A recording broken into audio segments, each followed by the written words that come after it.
It's Sunday. Saturday. No, it is Sunday. Sunday. That's what it is. Screwing your video. We got Colin in the house here. Say hi to everybody, Colin. Hi, everybody, Colin. We got Dan Kim and Eddie saw apart. 372. That's an X-Torque. We're doing good things to that. Get rid of all that funk. Colin been cleaning shop. Boy, look at that bench over there. He got that spit polished. Yeah, he did. No, this ain't as big as it looks. It's big enough. Really is. We have a very nice saw right here on the bench. Adam Fox's 372. He sent us about 3 of these. One's going to go to Bill Block. One we're keeping here for the channel. And he's getting this one. I'm going to try to find him a new top. This is a gorgeous saw. It really is a beautiful, never been logged with. You can tell by the front of that saw right there, that has not been logged with. That muffler is kind of an oddity. I think we can do something about that, don't you? Yeah, I do too. Got a nice saw here though. So what we're going to do is we're going to tear this thing apart. And Colin got me something kind of nice. I think for Christmas. I don't believe I ever used that. Magnetic strip holds the stuff I use the most. That's what I use the most. I love it. Back on this little bench. I like this little bench a lot. I really do. First thing we're going to do, get the handle off. We're covering a lot of ground on these 372's lately. I got some stuff to show you in the future as soon as we get. Well, it's 3 of these to do right now. And best thing you can do, get these little bins, bags, put your stuff in that.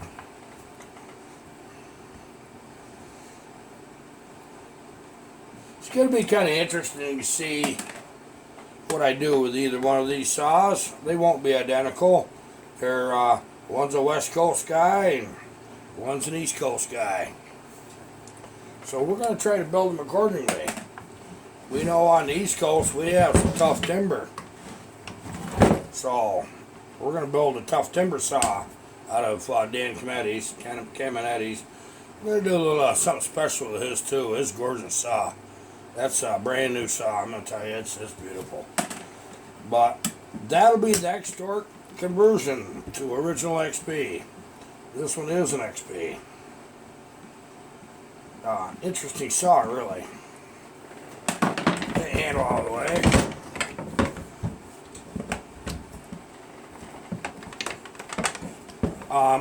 Is there another empty box over there? I forgot to grab one. Big one, little one. Just put parts in. Yeah. Okay, he's got an original handle on it, which is always nice. Okay, there we go.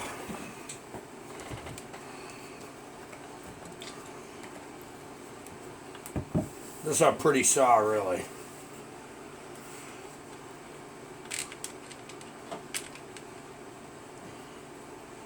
People do some funny things sometimes. You don't know what you get into. These nice saws, I truly enjoy working on, but you know something? There really isn't nothing like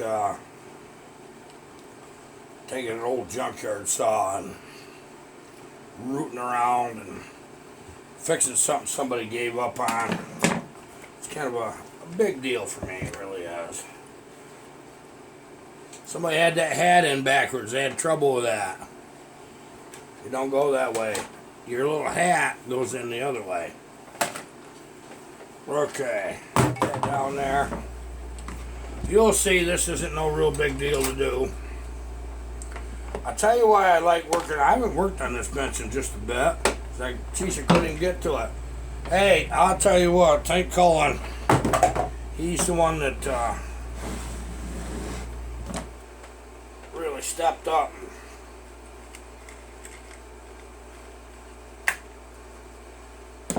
He gave us the business here. He really did. I'm going to screw that back in there.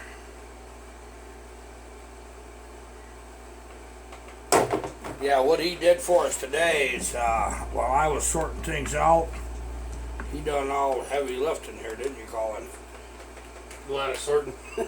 Oh my goodness sakes, I come over here. Cleaning off 3 benches worth of tools and parts and everything. Yeah, it was ridiculous. I even found a tiny little missing part. Well, what tickled me... I was just about to throw that away too, you know that, right? What's that? Oh, yeah. We found... I dropped a little disc on the floor out of that 153, and I didn't know where I'd put it, and I says, Colin, keep an eye.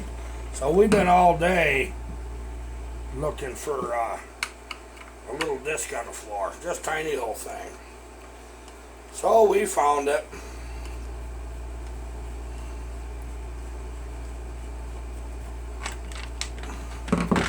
There we go. Now what we're going to do, we're going to see what the best way to make a great saw out of this one is. We really are.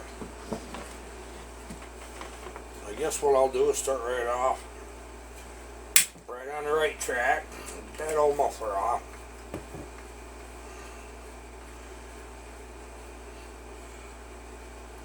Gives you guys the idea of the breakdown.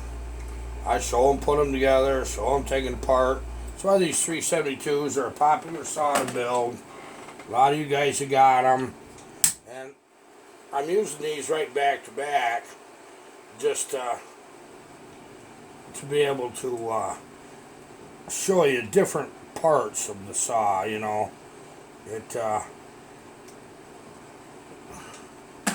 We had somebody that ain't a normal subscriber on the channel, I'm pretty sure of it. I won't tell you his name, you probably read the comment if you want to. He was chastising me while you were on yesterday's video where I showed you how to split the cases. The fellow was chastising me about well, I like that magnetic thing, Colin. Why am I working on an old junk saw when I got you people saws to build? Well, first thing is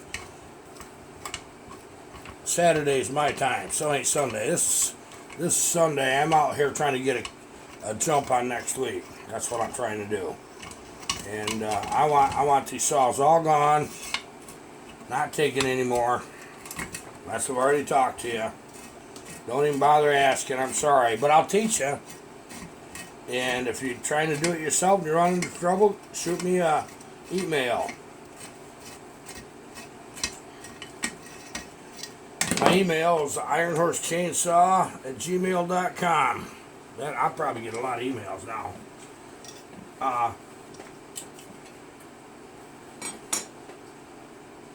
You know what about this one here is a little odd, Colin.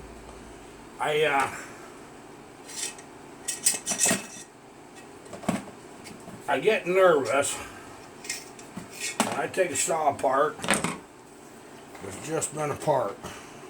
Yeah. What's that? Oil? Yeah, and why? Or it's syrup. Maybe he's eating pancakes and some dripped on there. Somebody eating pancakes? Yeah. Well, it don't taste like syrup. So we got the muffler off. I'm going to put that right over here. Okay. That's off.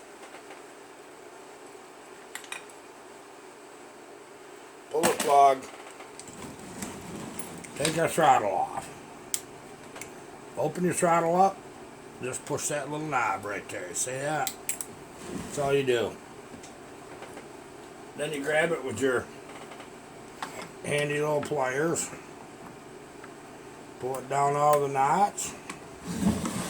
Come over to your choke. Pop your choke rod off. Little twist. Pop it right up. take your screwdriver, push your fuel line off. Don't try to pull it with your pliers, because you won't get it, I don't think. Okay. Fuel.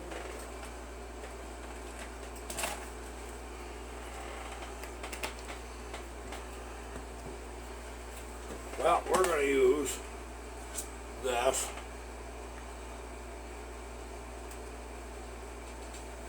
Stop fuel leak. Okay. Your impulse hose, right here. Just kind of pull that through. Get that on the proper side.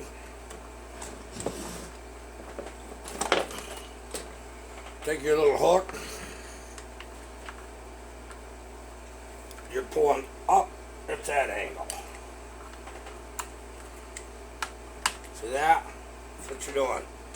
Okay, carburetor free. You guys are just gonna love how easy these are once you do one. They really are.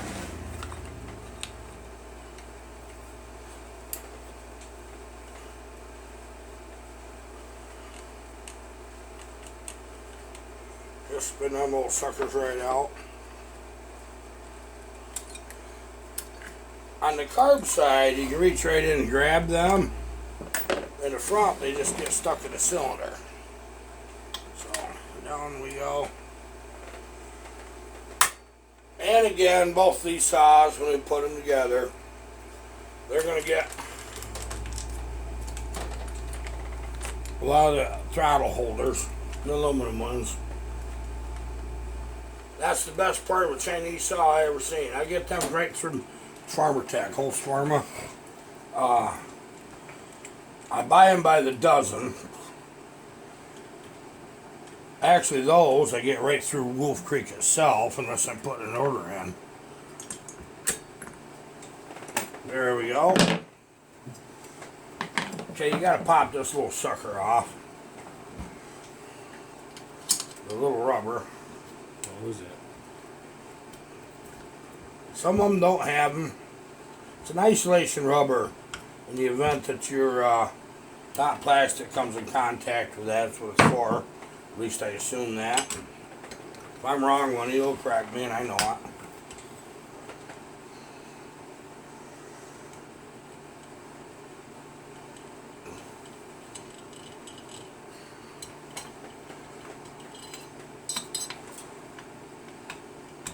If I got your saw, and you haven't heard from me here yet, you will shortly.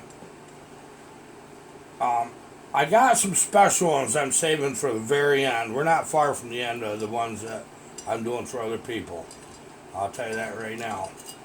And but I got Ben Deming's Pioneer to build. I can't wait to do that one, honestly.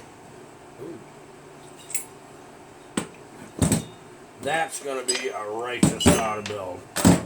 I've got a couple more for bucking too. I've got a pretty cool pooling to do.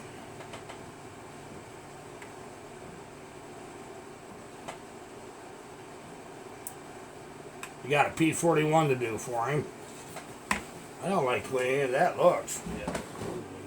You see that?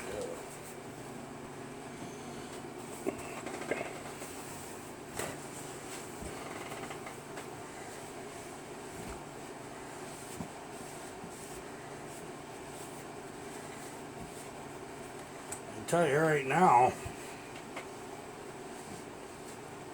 It's like metal and a little mixed. yeah, it does look it, don't it? Yep. The rings are knackered. Pretty grubby looking old girl, ain't it? Well, let's take a look at our cylinder here. That's what we're all about.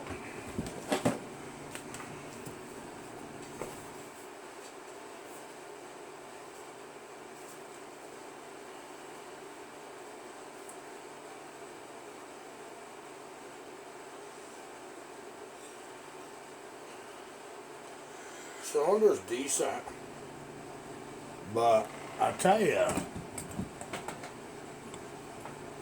we might want to look a little further in this one.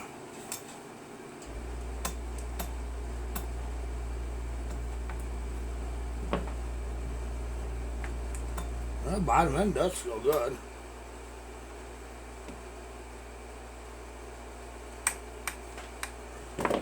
But I'm going to tell you what, I'm suspicious. I'm going to dig a root around here.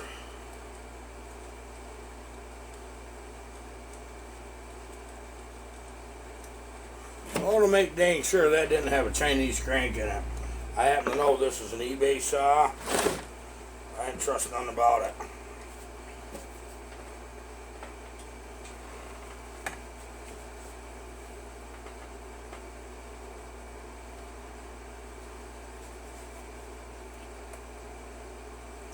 This is a pretty interesting one, actually.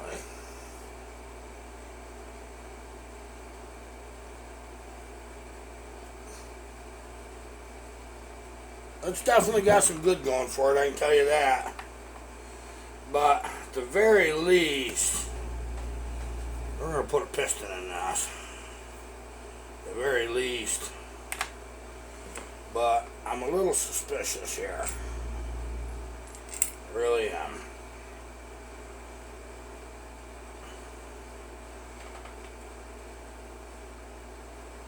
That cylinder don't look too bad, honestly.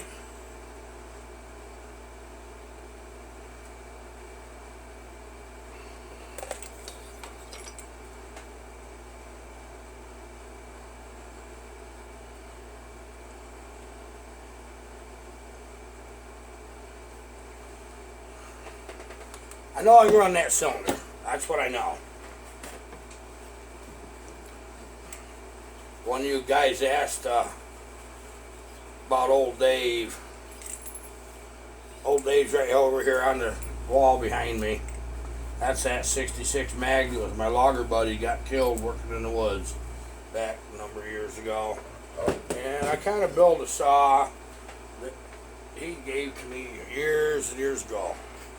It, right there's old Dave. That's old Dave. I like running that saw a lot. Oh, got you all wobbled up here. There, now we're in better shape. Okay.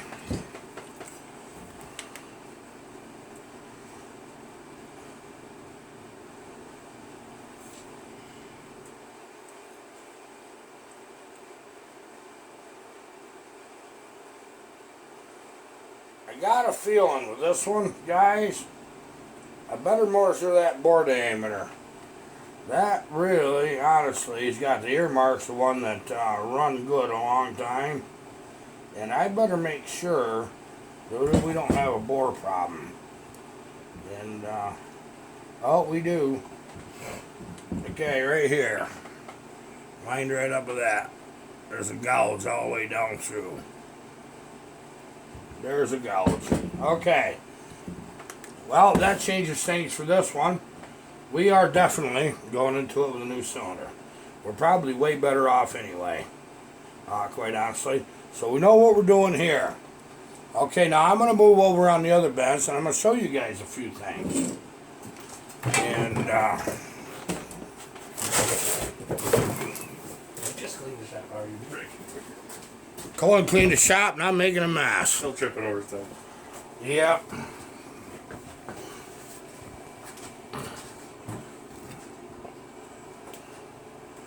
This is Dan's saw, Dan Caminetti's. That's a beautiful saw, and that it isn't often that we get two really great saws here at the same time.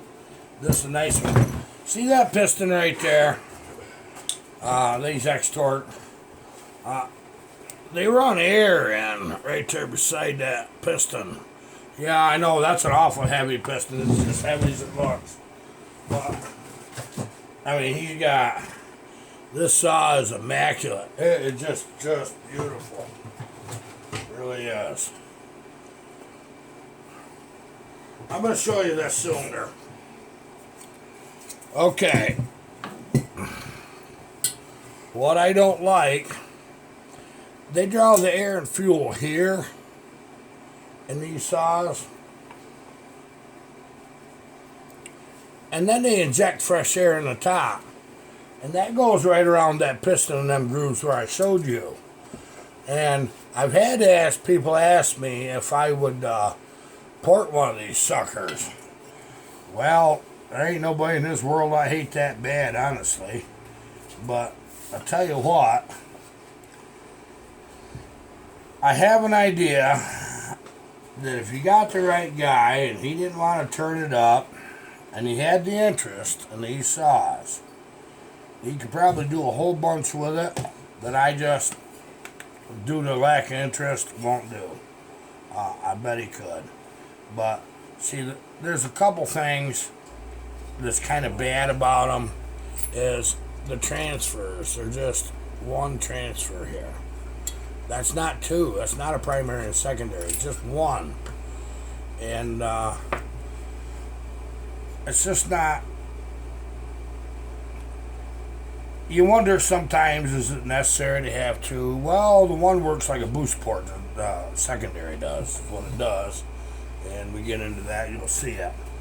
But I'll tell you what. Cullen, you did a good job.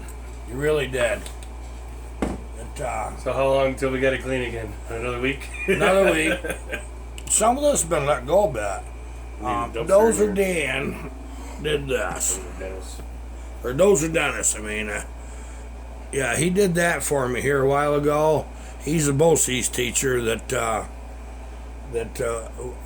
we went and educated his class for him. If you notice, we have an iron horse on every table. Show him that one over there. It's on the wall there, on the back of the bench by screwdriver handles. Just look, you're looking right at it. There's the other one right there. Oh, right there. Yeah, right there. See? That's like, where's Waldo? Where's Iron Horse? That's the original Iron Horse over there. Well, I'm the original, but that's the original all metal one. I don't know what I am some days. Okay. Now, I'm going to cover just a little ground with you. That junk saw that we took apart, we've already started doing some stuff. I filled this right in here. You can see that where I filled it. And I'm grinding that out. I'm reshaping that whole area there and leading in from the crank side.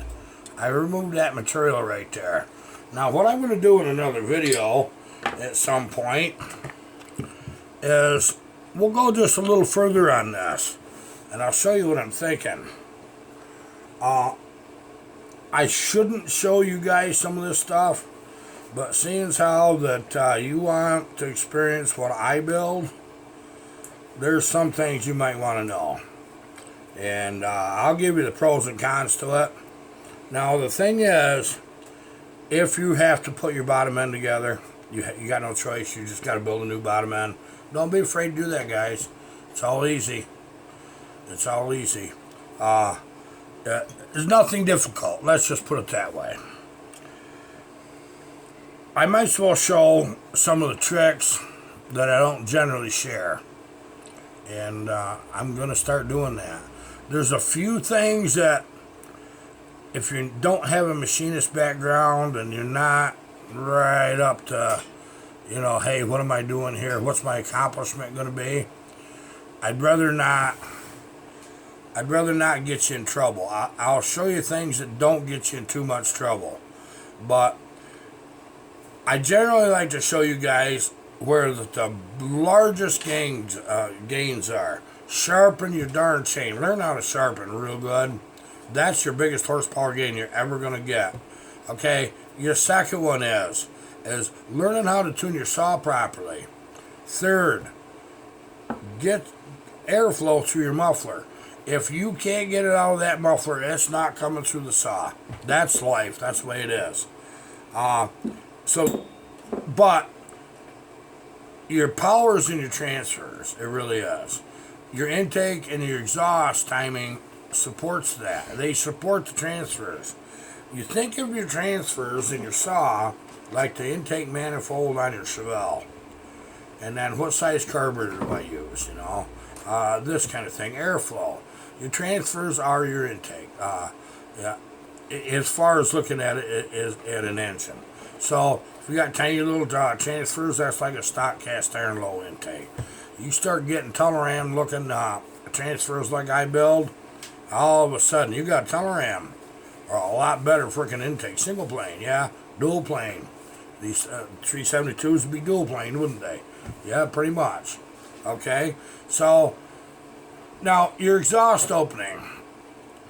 96 degrees of where it starts to opening on your blowdown cycle.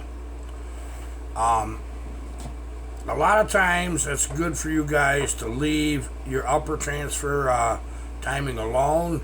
There's times I do an ultra. Another question that was asked a while ago, I see everybody I just ignored it. Harv. Iron horse. Uncle Harv. What do you do with your ignition timing? Well, I'll tell you a little trick. When an engine isn't efficient, it requires more spark lead than one that is become more efficient through building it. So here's your answer. Don't mess with it generally. Once in a blue moon, I'll get one. Colin, what are you doing? Organizing. Colin's over here freaking knocking crap all over. Clean this bitch. We got a cat for that. No cats in here right now. There will be probably this winter. I'll say no, but you know, I'll feel sorry for him. So, generally, you don't need to spark lead on an efficient saw. You don't. And I'm going to catch some flack over that one, but I'll tell you what, be honest with yourselves. When you advance that timing too far and you get that to kick back, you're sucking that pull cord rope right back down through. When you shut that, it'll guarantee you, I'll guarantee you it'll break your rope. And that's about all it does, but when it runs backwards, sometimes it'll take out your coil wire. But that's that. I don't have a clue where people got that from. I think there's some other builders that said, oh, this is a great idea, so we're going to do it. Do it. Still tell my people that's a lie. And I'll tell you straight out it is. Make your engine more efficient. That's what you got to do. Hope that makes sense to you. I'm really looking forward to putting these two together. I'm going to do these and a 385 into a 390 conversion. I got a feeling I got to order a cylinder that I didn't plan on. I got cylinders. I can check. Let me see what I got. We'll just see what I got. I bet we got some good stuff. I want these saws out of here fast. We got to run some saws over the weekend, and all of them that run good, going home. That's what they're doing. The ones that run bad, we put them on a bench, make them run good. That's what we do here. Thanks for being here, spending your time with us, and you be good to each other. You take care. Goodbye.